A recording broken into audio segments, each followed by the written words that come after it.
Hey, I'm Josh Howard, author of A Beginner's Approach, Chords for 4, 5, and 6 string bass.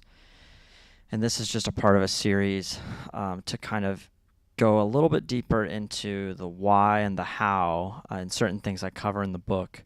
If you have any questions or anything, leave a comment in this video or shoot me a message or something. I'd be happy to explain anything that I talk about in this video or something I cover in the book. Okay, so somebody asked me, they said, okay, I see all these things that you cover in the book, all these different kinds of chords and moving chords and chord shapes and substitutions and things like that, but I still don't really know when I should and shouldn't play chords on a bass. And this is something, it's a tough kind of question to answer because it's so specific to a situation. But one thing I can do is kind of show you where I'm coming from when I'm thinking about chords. And I think that'll kind of let you guys, hopefully that'll kind of tell you guys more. Hopefully that'll kind of inform you guys more about when I choose to and when I choose not to play chords on a bass. It started because I just liked harmony. That was why I started learning chords. It was not really like it wasn't really like oh, this sounds so sick on a bass. It was just I just really liked it. So that's why I started learning it. But where I really started learning how to use chords was when I started doing a lot of cover gigs.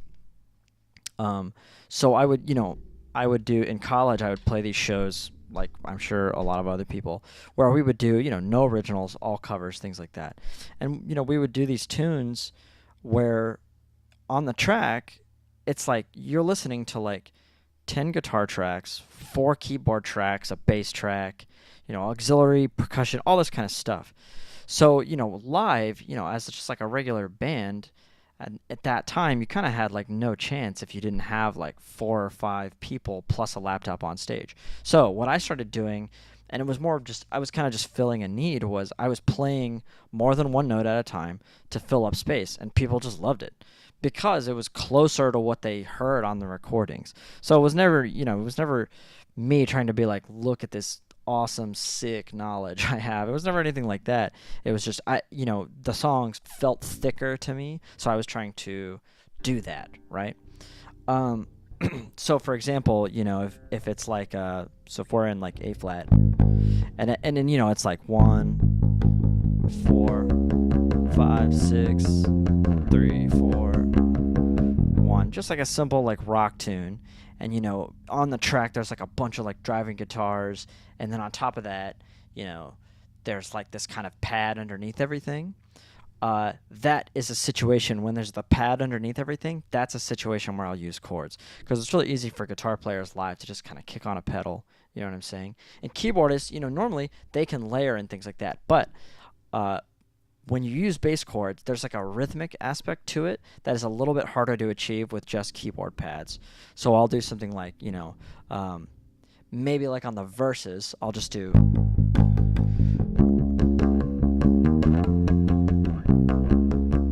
But then when it gets to the chorus and it's supposed to be bigger, I'll actually not drive as hard on the bottom note, and I'll add a third on top, right? That'll turn that into this.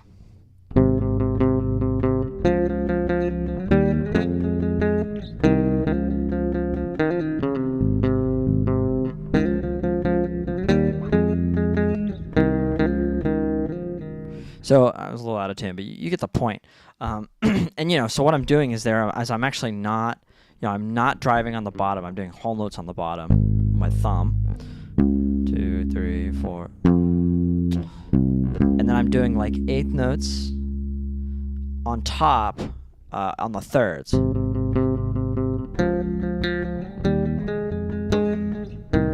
Right? So another way to do that is, and I like doing this kind of thing if it's more of like a 4 on the floor, maybe it's like a little dancier, or it just needs to drive more, I'll do quarter notes with my thumb, and then I'll do 8th notes with my finger. You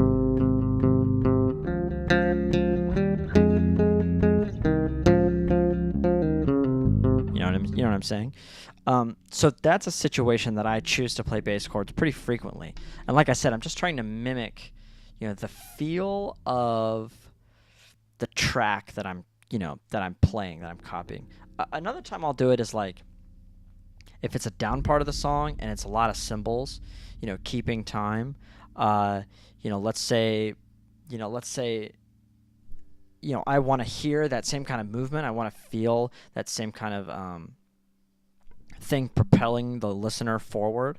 But it can't drive. It can't drive as hard, and it really can't be a guitar, right? Because a guitar is, it sticks out maybe a little more than is appropriate at that time. That's another time I'll use chords, and I'll play high, right? So it's 1, 2, 3, 4.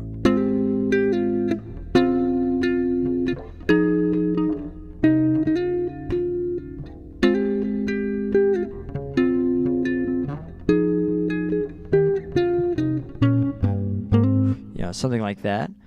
That's another pretty typical time I'll use chords.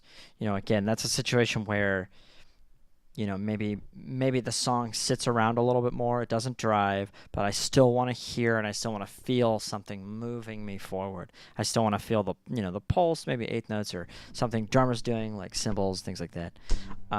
Yeah. So those are just a few different situations where I choose to use chords. Always what I'm trying to do is copy like the feeling, maybe not something I'm hearing directly, but the feeling that I'm listening to on a song. So hope that was a little bit more helpful, and that hopefully will give you some more ideas about when maybe to play bass chords, just when to try them out. Thanks for watching.